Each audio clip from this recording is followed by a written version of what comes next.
উপরে হচ্ছে গুলি। আমরা পাকিস্তানের সংখ্যাগুরু, আমরা বাঙালিরা যখনই ক্ষমতায় যাওয়ার চেষ্টা করেছি, যখনই এদেশের মালিক হবার চেষ্টা করেছি, তখনই তারা আমাদের উপর ঝাঁপিয়ে পড়েছেন। তারা আমাদের ভাই। আমি বলেছি তাদের কাছে এই কথা যে আপনারা কেন আপনার ভাইয়ের বুকে গুলি মারবেন?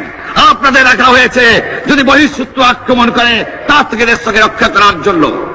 তাকে আমি বলেছিলাম, জনাব ইয়াহিয়া খান সাহেব, আপনি পাকিস্তানের প্রেসিডেন্ট, দেখে যান, ঢাকায় আসেন, কিভাবে আমার গরিবের পরে, আমার বাংলার মানুষের বুকের উপরে গুলি করা হয়েছে, কি করে আমার মায়ের কোল খালি করা হয়েছে, কি করে মানুষকে হত্যা করা হয়েছে। আপনি আসুন, দেখুন, বিচার করুন, তারপরে আপনি ঠিক করুন। আমি এই কথা বলেছিলাম। তোমরা আমার ভাই, তোমরা বাড়াকে থাকো, কেউ তোমাদের কিছু বলবে না, কিন্তু আর আমার বুকের পর গুলি চালাবার চেষ্টা করো না, ভালো হবে না।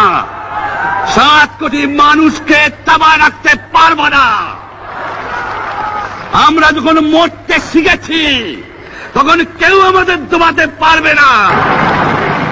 মনে রাখবেন, শত্রু বাহিনী ঢুকেছে, নিজেদের মধ্যে আত্মকলহ সৃষ্টি করবে, লুটপাট করবে। এই বাংলায় হিন্দু মুসলমান, বাঙালি নন বাঙালি যারা আছে তারা আমাদের ভাই। তাদের রক্ষার দায়িত্ব আপনাদের উপরে, আমাদের জন্য বদনাম না হয়।